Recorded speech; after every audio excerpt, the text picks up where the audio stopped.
Kim is a director in stakeholder engagement and relations at the Dryden Regional Health Centre.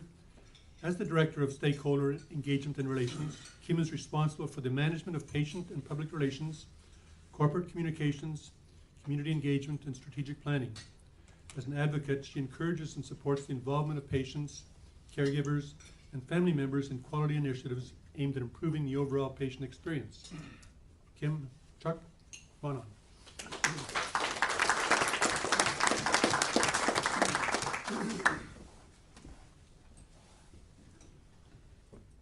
Thank you, Will.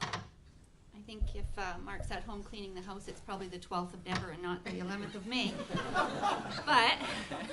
And nobody tell him I said that. Thank you for giving us a bit of time today to talk about a new initiative that we're working on, and the hospital is a partner of that. I bring regrets from Wade because initially it was going to be Wade and I, and he was taken out of town on business, and so being the next most important person at the Dryden Regional Health Centre, Chuck is with me today.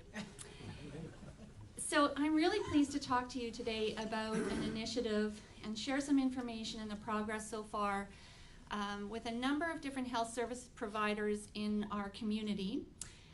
And we're working to transform the healthcare system as it is right now. So we know that we need to change what we're doing right now.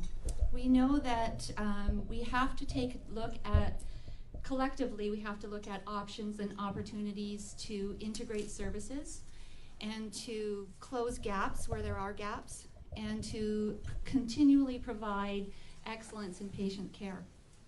And right now it's a bit of a perfect storm brewing in the healthcare system. We have some very key reasons to think and rethink how we're delivering care.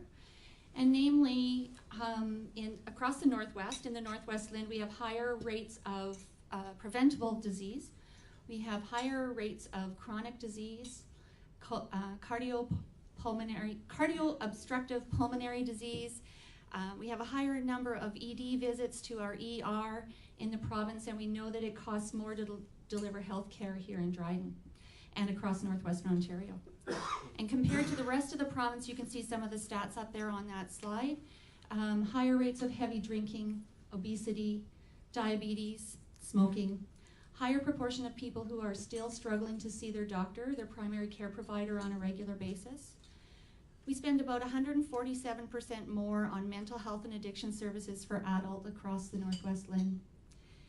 And we have more frequent visits to the hospital for arthritis, COPD, congestive heart failure, stroke. We have longer lengths of stay in the hospital and poorer outcomes. So we have a pretty good case for a need for change. And frankly, we're innovating from within a system that if we don't change, we're not going to be able to meet the unique needs of our community. And that's one of the exciting things about this initiative, is that we can take a look at what our population needs, what are the major concerns, health concerns within our population, and then design a system that will be able to provide that care timely, from the right provider, the right place, the right time. So it's time to look for something different, and it's time to develop a plan, and that's what our health service providers are doing collectively. Right now it's called the Dryden Integrated Healthcare Organization, and they have a working group that is meeting regularly.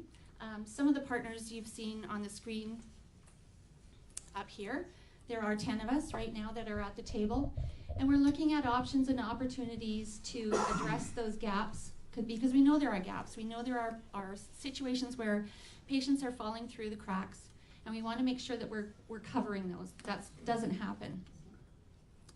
So what we're doing is in alignment with the health services blueprint through the LHIN, and that blueprint is a strategic direction for integrating care, and it's focused on being person-centered, and it's focused on better coordination of care.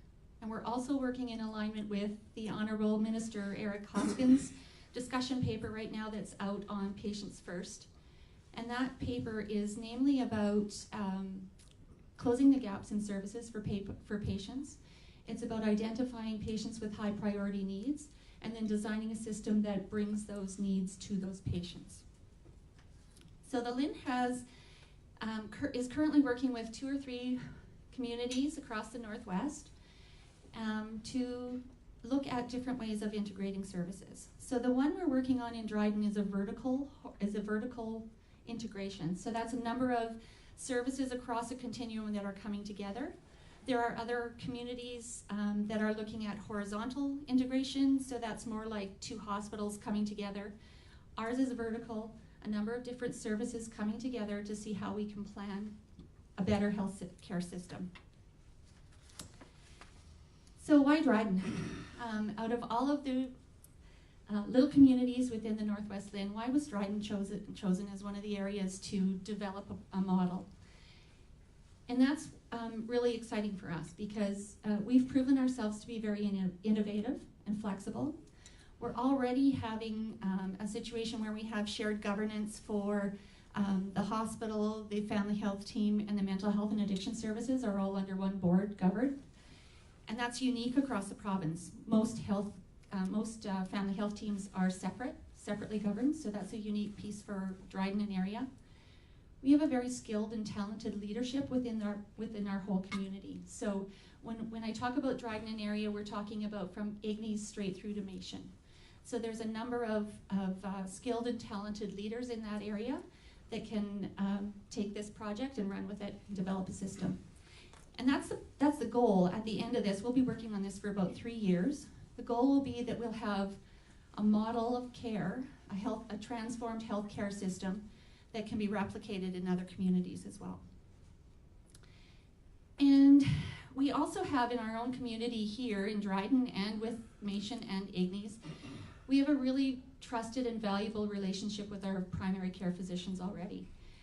And so that conversation relationship is back and forth, and it's valuable, and it's a key indicator for us to move forward as well, because primary care, we need the primary care providers as well. So I put up here our partners. There's 10 of us at the tables right here, right now, and we're meeting on a regular basis to develop that plan. This is really the first step. We've got a lot of work ahead of us. But we need to have a cross-sector at the table, bringing the views of everybody and taking a look at what we can do to change the way we're doing things right now.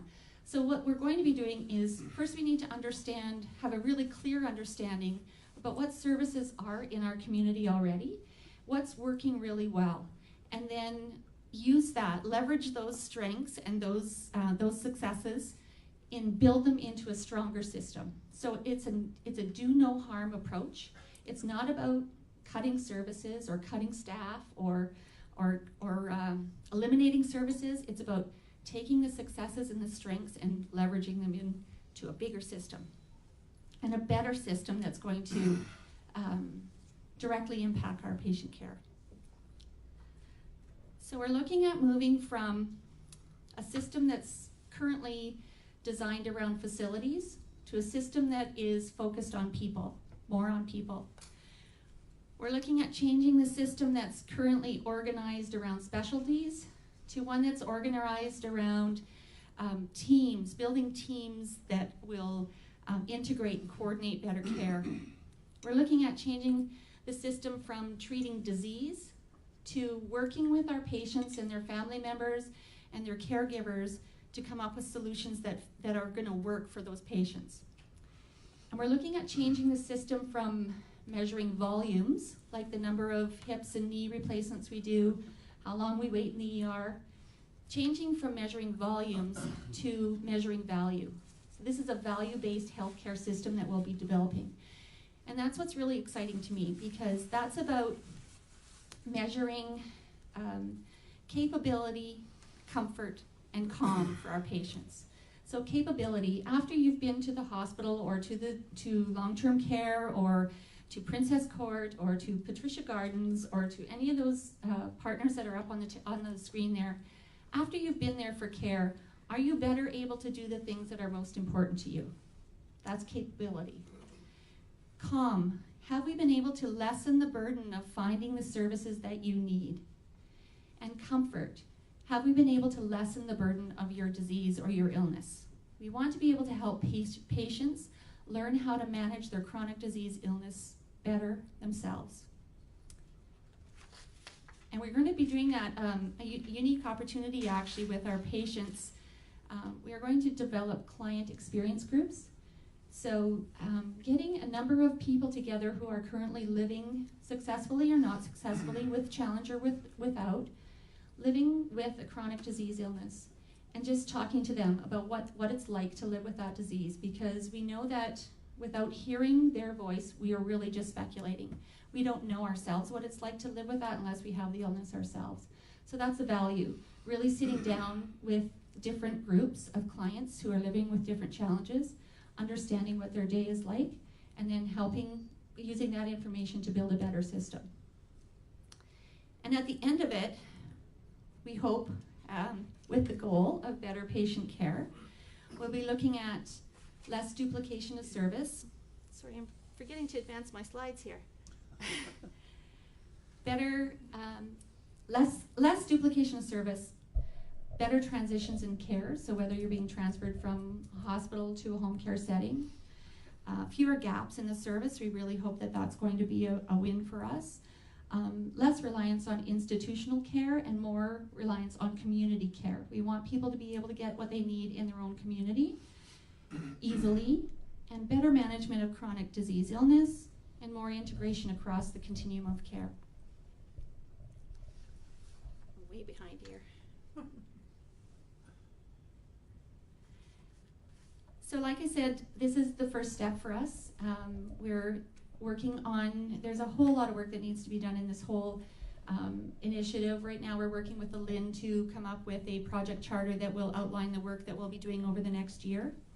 And we'll be working forward on that, as well as probably in September, starting September, October, we'll really be doing robust stakeholder engagement. So through this whole process, it's going to be very important that we hear from everyone, that we hear from the public, that we hear from our clients, that we hear from our stakeholders, our partners, our municipal government, our leaders, everybody, so that when we have a model that we can present publicly, we'll be coming to you, and we want your feedback. We want you to be able to say, that's not gonna work, or this is gonna work, and give us your feedback so we can build the best system. Because if we don't, we need to be cautious that we are not gonna be able to provide the care that we need in the next coming while. We know that there are increasing demands for healthcare, that there are financial pressures that aren't lessening, and we have in our own community an aging population that's gaining on us. And if we don't change, we won't be able to meet the needs that they need. And so this is it's an exciting opportunity for us to be able to come together and explore options and opportunities on how we can change the way we're providing care, and to close those gaps. So thank you. I'm open for any questions. Bruce, you were gonna have a real tough one, you said. I'm here to answer any questions if anybody has any questions about that. And perhaps I'll let Chuck do his presentation, and then we can, if there are any questions, I'm happy to answer them. Thank you. Chuck.